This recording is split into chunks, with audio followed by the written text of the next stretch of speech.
Hi friends. మొన్న మేము Tadepalligudem Chennai shopping మాల్‌కొచ్చాము.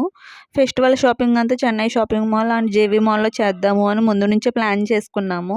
ఇంకా డైరెక్ట్ షాపింగ్ మాల్‌కొచ్చిన తర్వాత నాన్న ఫస్ట్ ఏదైనా తినేసి వెళ్దాం అన్నాడు. ఇంకా బయట ఇక్కడ బజ్జీల బండి ఉంటే అక్కడ బజ్జీలు తిందామని వెళ్ళాము. కానీ నాకు అయితే తినబుద్ధి కాలేదు. ఇంకా జిలేబీ తీసుకున్నాం.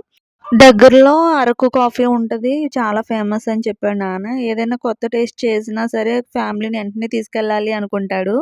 సో, ఇక్కడికైతే అరకు కాఫీ సెంటర్‌కైతే తీసుకొచ్చాడు. ఇక్కడ కాఫీ ఇప్పిచ్చాడు. కాఫీ చాలా చాలా బావుంది. ఇంకా నేనైతే ఆ కాఫీ అయితే అంతలా తాగను. కానీ నేను ఇక్కడ చాలా బావుంది టేస్ట్ అయితే. నాన్నయితే కొత్తగా డిఫరెంట్ చాయ్ ఉందని అది ట్రై చేశాడు.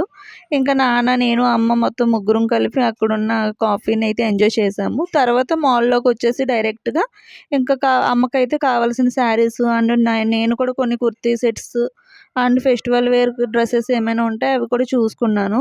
అందులో కొన్నైతే తీసుకున్నాను. ఫెస్టివల్ డ్రెస్ అయితే ఇంకా చెన్నై షాపింగ్ మాల్‌లో తీసుకోలేదు. జస్ట్ కుర్తీ సెట్సే తీసుకున్నాను. ఇంకా జీవీ మాల్‌కెళ్ళామనమాట. దగ్గరలో ఇంకా జీవీ మాల్‌లో కూడా శారీస్ చాలా బాగున్నాయి. అక్కడ కలెక్షన్ కూడా చాలా బాగుంది. ఇంకా అక్కడ కూడా షాపింగ్ చేసుకొని డైరెక్ట్ ఇంటికొచ్చేసి ఇక్కడ ఇంటి దగ్గరలో ముబారక్ కచ్చి దమ్ బిర్యానీ అని ఉంది. అక్కడ కచ్చి దమ్ బిర్యానీ చాలా చాలా ఫేమస్. ఎప్పటినుంచో తినాలనుకుంటున్నా. అవి తెచ్చుకొని ఇంకా ఇంటికాడ డైరెక్ట్ తినేసాం.